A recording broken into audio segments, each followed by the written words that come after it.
We are 1 week into 2023, and it hasn't been that terrible so far.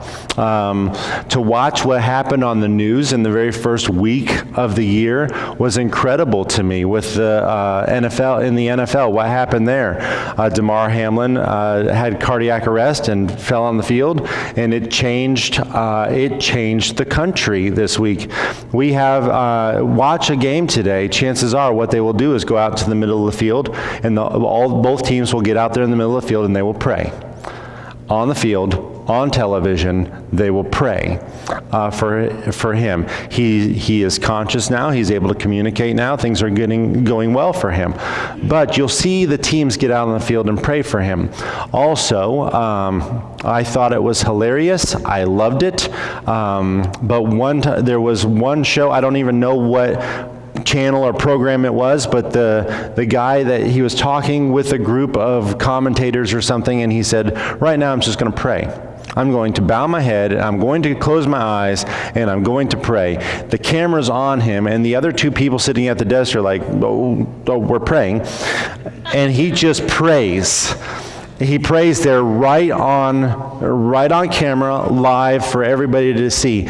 One thing I've seen through the media this week, more than I've ever seen it in my life, is people going to God on behalf of another person and praying. We're not doing too bad in 2023 so far. We're not doing too bad. But life is going to come at you this year, just like it's going to come at me this year. 1 week does not define the rest of the year. I don't know what the rest of this year is going to look like, but I do know life is going to come at you just like it's going to come at me.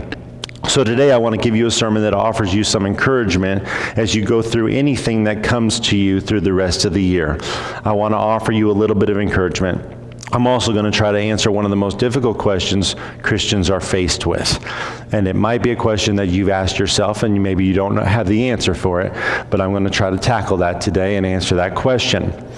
We live in a world where bad things happen.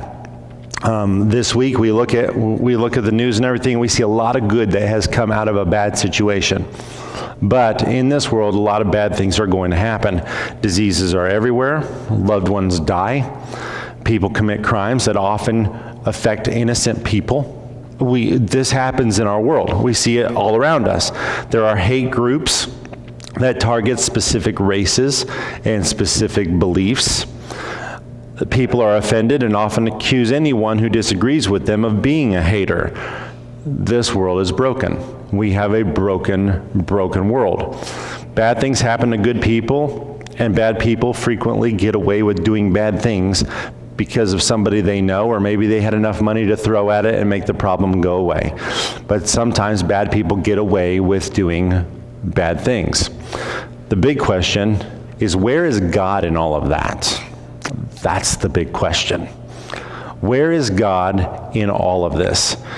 I want to help everyone get a healthy perspective on what is really happening. A couple weeks ago, we celebrated the event of Christmas. God placed himself into the human experience. Don't ever forget that that's what Christmas was all about. God placed himself in the human experience. He lived as we lived. He suffered as we suffer. He suffered all the events of life that we suffer from day to day. He saw bad things happen to good people. He saw wickedness running through the streets in his time too. He lost loved ones. He went to funerals just like we do. Do you ever think of Jesus in that way? He had to go through those things too. His cousin John the Baptist died and he wept. He was grieving over the fact that his cousin died. You see Jesus, if you look at it a little closer, you see that he was a person that went through everything just like we do. He didn't do anything wrong, but he still suffered at the hands of others. He was an innocent person that had to deal with the decisions of other people. Bad things happen to good people. He even begged God the Father to get him out of a bad situation, and God the Father did not intervene at all. Jesus, he asks God to intervene, to help him, and God's like, yeah, not happening. That's a crazy thought. Look at his prayer the night before his crucifixion. Luke 22 and verse 42. It says, saying, Father, if it is your will, take this cup away from me. Nevertheless, not my will, but yours be done. Jesus didn't want to drink from the cup of crucifixion. He didn't want to experience that. He didn't want to suffer the agony of the cross. He did not want to go through that. And by the way, I don't blame him. That was going to be excruciating. Actually, the word excruciating was invented because of the crucifixion. They did not have a way to describe what happened on the cross. Excruciating, that middle part, cruce, that's the cross. That is what happened on the cross, or the crucifixion. Excruciating is a word that came after he went through what he went through. So I don't blame Jesus for not wanting to go through the agony of the cross. If there was any other way to be saved or to save mankind from their sins, Jesus was opting for that method instead. If there's any other way, Father, let this cup pass from me. I do not want to drink from that cup. Give me another way. But nevertheless, not my will, but yours be done. But as we know, a very bad thing happened to a very good person.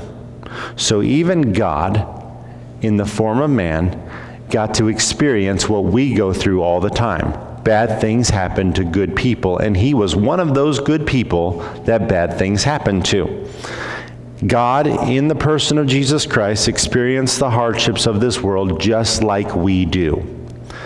And God the Father did not intervene. Put yourself in those shoes for a second. I am God in the human experience, and I asked God the Father to help me, and he did not. He did not intervene. If anyone had the inside track to God, do you think it would have been Jesus? Well, yeah, you're pretty close. Pretty close. You think Jesus would have had the corner on the market in that scenario. So if God would not spare his own son, there has to be a good reason. And it's a decent question. If God would not spare his own son, there has to be a good reason. I want you to see why God came into this world to live the human experience. I want you to see this. Look at what Jesus said concerning himself. In John chapter 3 and verse 17. For God did not send his Son into the world to condemn the world, but that the world through him might be saved. God had every right to come into this world and condemn the world. He had every right to do it. Mankind can be an unruly bunch. Have you seen us? We do not always shine like we're supposed to. Mankind can be cruel. We fill our world with sinful behaviors constantly. Today, the majority of us will do it. On the planet, the majority of mankind will fill the world with sinful behaviors. But there is a reason why God did not come into the world to condemn the world. It is because the world was condemned already. He did not have to come in to condemn us. God didn't need to point out all the wickedness and the suffering that was going on. He didn't have to do that. He actually came in to save us from the very sins that caused the pain and the suffering. It's time to look at God with a different perspective. It's to look at him differently. He didn't come here to condemn us. We were condemned already. We were already condemned. He came to save us from the very sins that caused all the pain and suffering. I'm going to challenge everyone to try to look at God from a different perspective. Is God all-powerful and has the ability to do all things? Typically, our answer would be yes. But I want you to consider the fact that there may be a different answer to this question. And I know I'm painting myself in a corner, so please ride this one out with me. I'm like, all right, we'll listen, and then we will tie him to the stake. But we will listen first. So just give me a little bit of time here, okay? The question is God all-powerful and has the ability to do all things? I want you to consider that there may be another answer to this question other than yes. If we could understand the person of God better, then we could understand why he does or does not do the things he does or does not do. Let me say that again. If we could understand the person of God better, If we could understand the character of God and who he is, if we could understand that better, then we could also understand why he does or does not do the things he does or does not do. When we learn about the character of God, certain topics become easier to comprehend. Let me give you an example. Judas Iscariot was the disciple who betrayed Jesus Christ.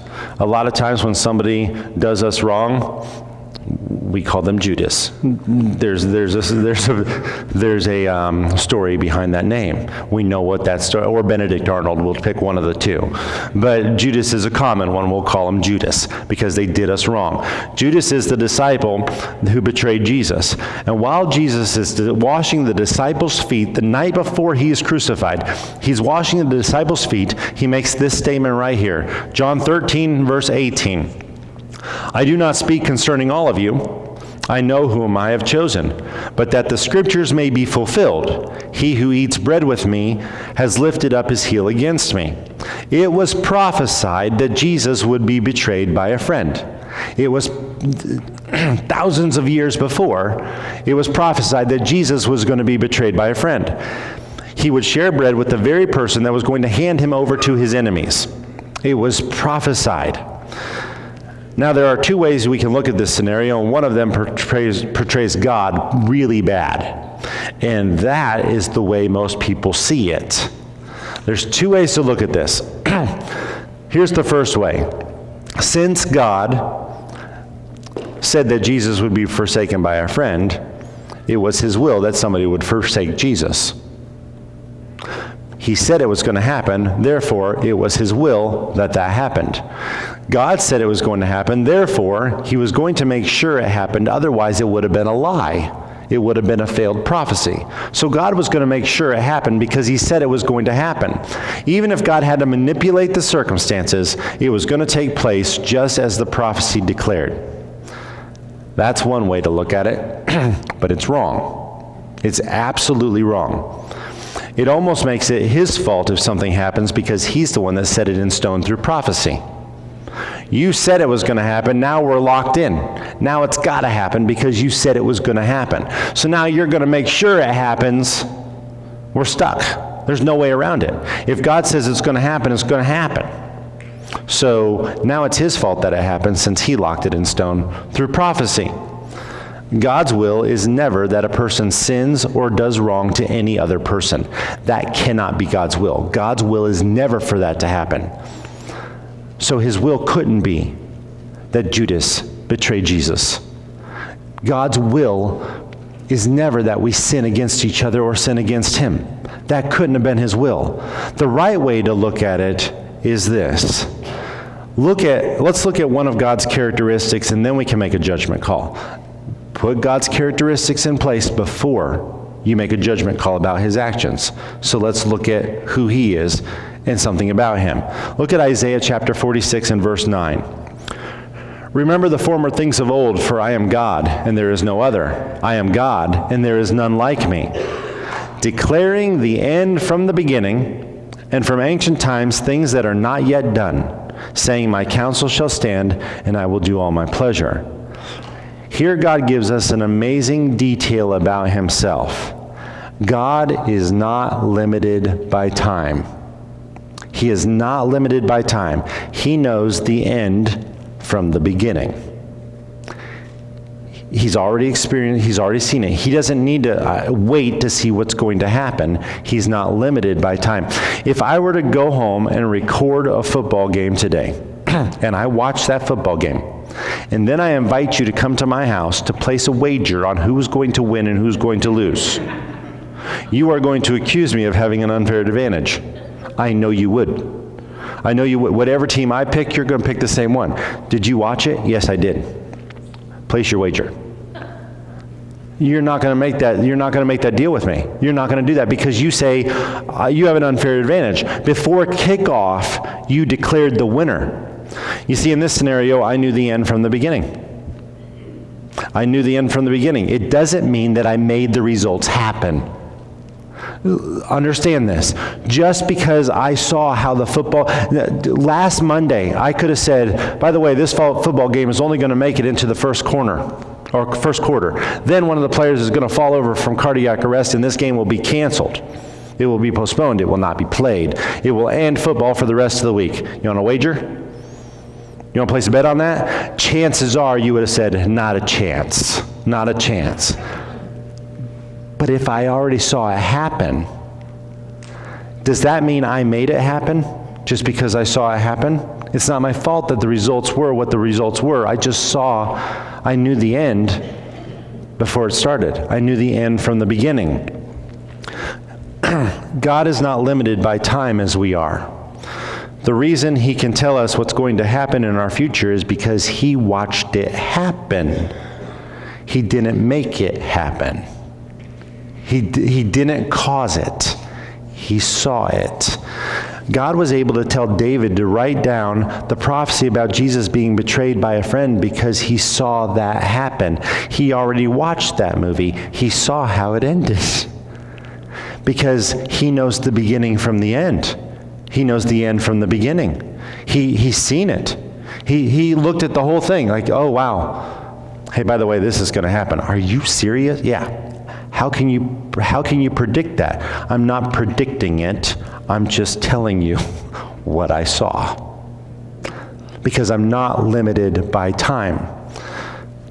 He just told the prophets about things he saw, not necessarily things he caused. Just because something happens does not mean it was God's will that it happened. Remember, God's not willing that any should perish, but some do. Just because something happened is not because he willed it to happen. When we understand God better in this scenario, we can stop blaming him for the bad things that take place. You knew it was coming. You told us it was coming. Therefore, you made it happen. No, I already saw the movie. I told you if you did this, this was going to happen. You did this. That happened. It's not my fault. I just told you because I saw it. I saw it. Mankind causes suffering themselves. We do that. But then there's one more element to this that we have to ask a question. We have to question this one more element. If God can do all things, why doesn't he just stop the bad things from happening? That's a big question. And a lot of people ask that question. How do you answer this? If you can really do all things, God, then why don't you stop it? Why don't you do that? I understand that it's not your fault that it happened. You saw the end from the beginning. You watched it happen. I get that part now. I get the part that it's not your fault that it happened. It's our fault. It happened. You saw it happen. You told them it was going to happen. I understand that now. But my question is, if you are all powerful, then why don't you stop it? Why don't you intervene? If you see that it's going to happen, why don't you do something? That's a doozy of a question. That's a big one. People are going to ask you that question in life. They've asked me that question many times in life. Why doesn't God stop it if he has all power? Because I know if I was all powerful, with the little bit of love that I have for mankind, I would stop it. So why doesn't God stop it if he has all power and can do all things? If we're only left with the question, we have a tendency to get mad at God. So we need the answer. We need the answer to this question. Otherwise, we are mad at God when he doesn't intervene. Here's the answer. God is all-powerful, but he cannot do all things. There is a difference. There is a huge difference. God gave mankind free will. We have to remember this. God did give mankind free will. Love is a choice. It cannot be forced. Go ahead. Go try to force somebody to love you. See how that works out for you. It's not going to go well. Love is a choice. It cannot be forced. Therefore, there had to be an option to reject God too. If there is a choice to love God, there has to be the option to reject God. There has to be. There has to be an option. If you only have one option, it's not called an option anymore. It's called mandatory. There's no option. It's mandatory. So there has to be an option to reject God if there's ever going to be the possibility that we can love God. There has to be an option. So mankind gives us free will. This is why he provided the tree of the knowledge of good and evil in the Garden of Eden. He had to provide the option. God gave us a choice. We chose sin over God. But he did give us a choice. Today we still have free will. We still have it. I want you to look at a verse in Proverbs. God tells us this, so take his word for it here. Proverbs chapter 16 and verse 9. A man's heart plans his way, but the Lord directs his steps. God may direct and guide us, but the path we choose is up to us. You think God made you do it? No. Devil made you do it. Doesn't work either. Well, the devil made me do it. Nope. Well, God made me do it. Nope. He gave you free will. He gave you free will. A man's heart plans his way. Who's making the plans here? Who's planning my way? You are. But the Lord will direct you. He will guide you. He will lead. He will direct. God directs us, but the path we choose is up to us. Love has to be chosen. God is love.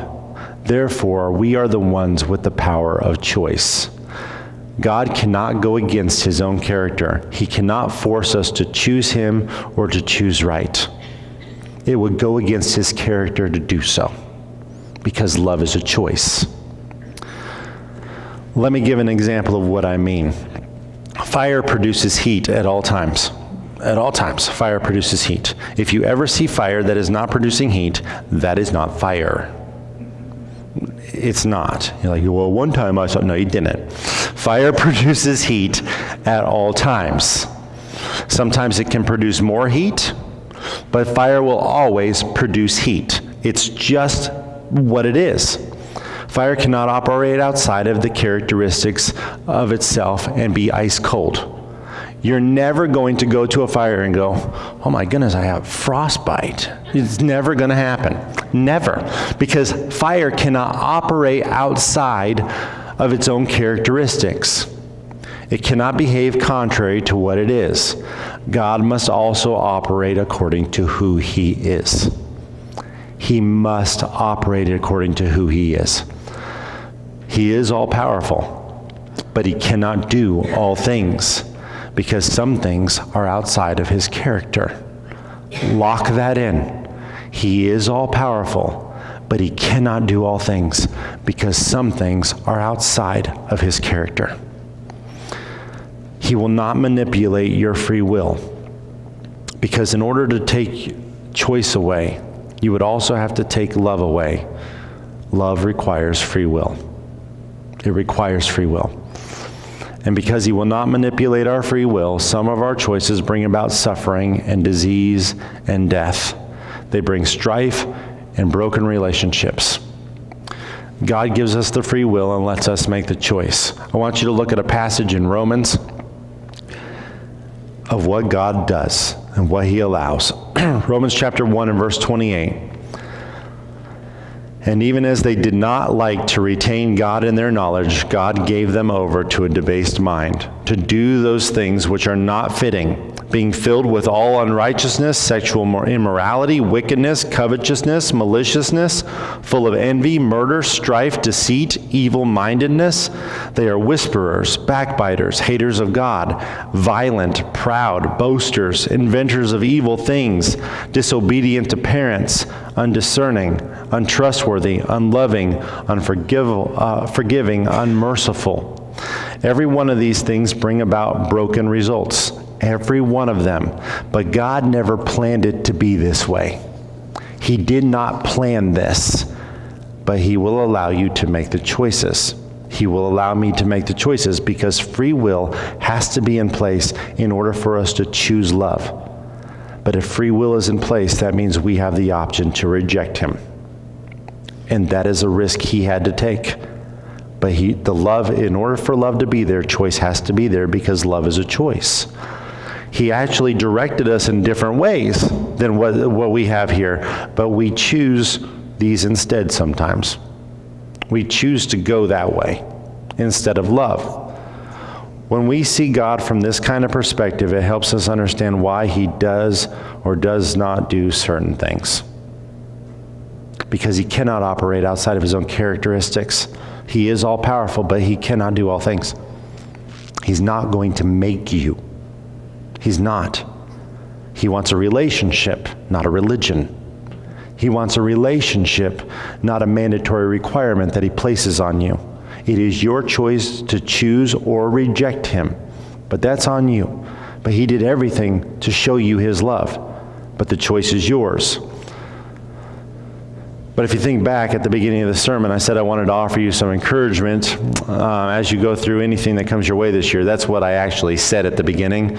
I didn't say I was going to preach on this other stuff. I said I want to actually offer you encouragement as you go through whatever life throws at you this year. Everything up to this point was just the introduction to my message. So you've been sitting here this whole time like, what, that's just the introduction? Yep, that was just the introduction. Now, I want to preach my sermon. So let me close by giving you the message that was on my heart this week. God placed himself in the human experience to save us from the sins that cause all of the world's brokenness. Sin causes brokenness, God does not. He came and put himself in the human experience to save us from the sins that caused it all. Then he gave us a little bit of encouragement. Look at John chapter 16 and verse 33. These things I have spoken to you, that in me you may have peace. In the world you will have tribulation, but be of good cheer. I have overcome the world. As long as this world has people with sin natures and free will, there will always be tribulation. Hard times are going to come. God's not causing it. We cause it for ourselves. We create our own problems. Hard times and sufferings go on all around us all the time. It's part of the environment we created for ourselves. If you walk through a paintball field, whatever arena, let's go arena because it's tough stuff. Let's say you go into a paintball arena and you don't have a gun on you. You have no intention of hurting anybody or doing anything. When you get hit by a paintball, you can't look at God and say it's your fault. You are going to be affected by the environment that you're in. If you get hit by a paintball in a paintball arena or war zone or whatever you want to call that, I have done it. I went with a youth group. They asked me to go with them to play paintball. And I thought, I'll do stuff with teenagers. I'm a youth pastor. I can do that. I learned. I grew. I'm better. I'm not going again. My life changed that day. Because what a youth group does to a youth pastor is they put a target on him. Because they love him. Buy these kids' dictionaries. But they love the youth pastor, so therefore the youth pastor is the target. And when I went out there, I realized it's not, I thought, what team am I on? You don't have a team. That's fantastic. I did a lot of hiding. I did a lot of running. But you know what I wasn't surprised by? When I got pain on me. Because that was the environment I was in. When I got hurt, it didn't surprise me because that was the environment I was in. You're going to get hurt. Things are going to happen. Bad things happen to good people, even youth pastors. Because of the environment we're in. Don't be surprised if we get hurt and we see suffering and we see pain and agony around us. It's the environment that we are in. But it's not the environment that God caused. It's the environment that we are in. So we're going to see these things happen in our world. But God, in his incredible love, chose to come down to a world that was condemned already to save us from the sins that cause all of that. That is a loving God. That is an incredible God. He chose to leave his home in heaven and make his home within us. Why? That's just poor decision making. Why would you do that? Out of love. Out of love. I give anything up so I can have you. That is an incredible amount of love. You see, God doesn't send anyone to hell. We were already on our way. Remember, he didn't come to condemn the world. The world was condemned already. He doesn't send anybody to hell. We were already on our way. He came to reveal his love and ask us one more time, to choose him. I'm going to give you another chance. I'm going to give you another chance. The option's back on the table. You want to start new? I'm throwing it out there because I really do love you, and love is a choice. You chose rejection, so I'm going to present it one more time. Here's another chance. Accept me. Accept me. Once you accept Christ as your Savior, everything changes for you. No, life doesn't magically get better. It doesn't. You're still going to get hit by paintballs. It's going to happen. It's our environment. It's still going to happen. Life doesn't magically get better. Tribulation and suffering still exist. It's still going to happen to you, even as a Christian. But your victory status goes through the roof when you get saved. Paul explains that Jesus is the treasure that we have in earthen vessels. In other words, what he's saying is, in these bodies that we have, Jesus is the treasure that we have in these bodies. When you accept God's offer of love and salvation, the world doesn't change. You do. He changes you. Now everything's changing, but it's not changing around you. It's changing within you. He changes you. God doesn't just change your life. He exchanges your life. He takes the old life out. The old sinful nature and everything, he takes that out and he makes you completely new. All things have become new. You're the one that changes. Look at 2 Corinthians 4:7. This is what Paul writes. But we have this treasure in earthen vessels, speaking of Jesus, that the excellence of the power may be of God and not of us. We are hard pressed on every side, yet not crushed. We are perplexed, but not in despair, persecuted, but not forsaken, struck down, but not destroyed. Life is going to come at you, but Christ is going to work in you. He is with you every step of the way. In this world, you will have tribulation, but don't worry about it. Jesus has overcome the world. The effects of sin, well, that's our part.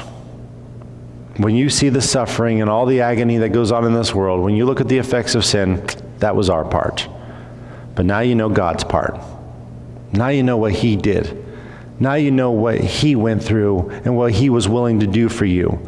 He never stopped loving you, and he will never stop loving you. This year, I ask you to look at every trial in a new way, because trials are going to come. And by the way, just because I said that doesn't mean I made it happen. Like, oh my goodness, look what the pastor did. No, I'm just telling you it's going to come, because I've seen this story before. Every year it's the same. It's the same. Trials are going to come at you. And it's going to be hard sometimes through this year. And they're going to press you on every side.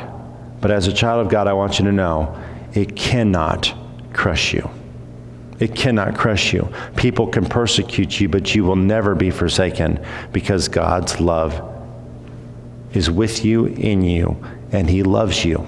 He absolutely loves you. Life may come crashing down around you, but you will not be destroyed, because greater is he that is in you than he that is in this world.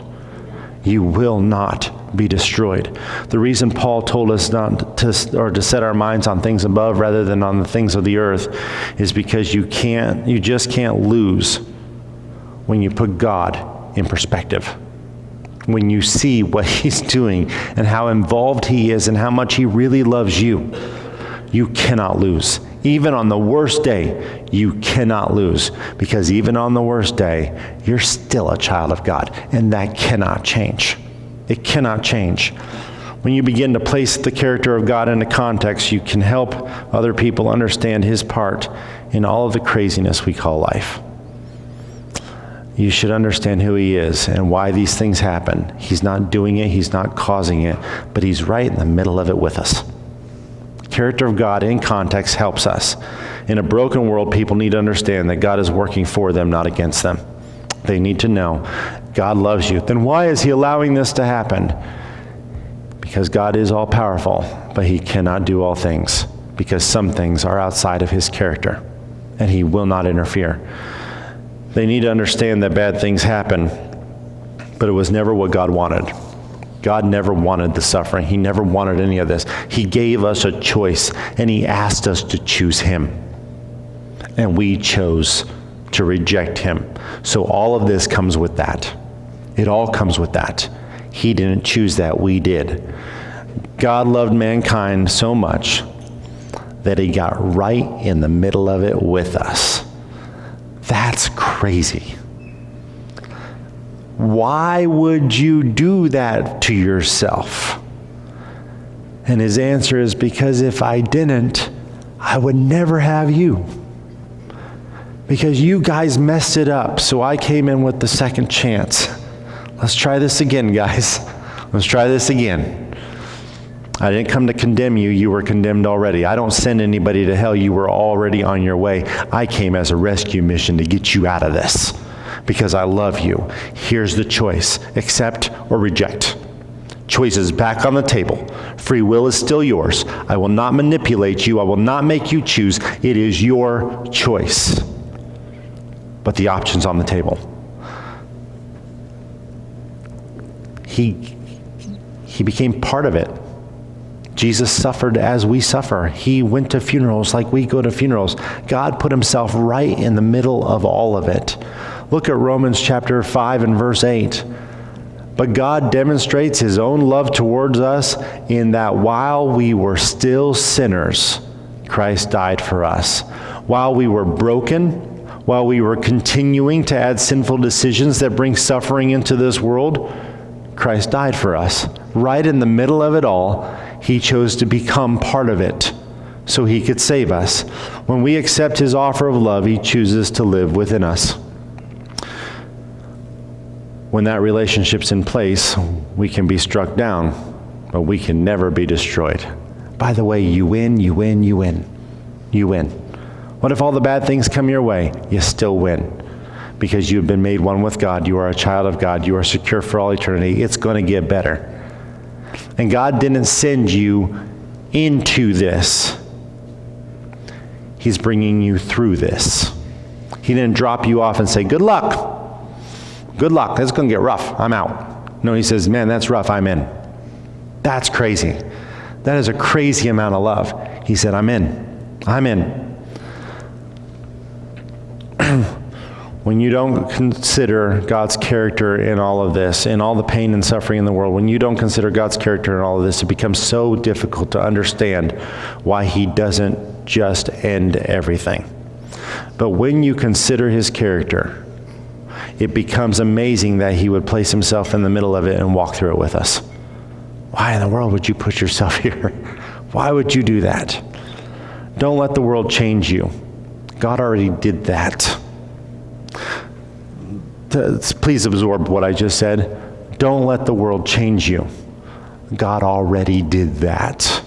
If you are a child of God, he already did that. Now let God use you to change the world. Let him use you. That kindness and love and forgiveness that he gave you, pass that on. And when people say, why would God? You can tell them he is all powerful, but he cannot do all things. And now you've got a conversation.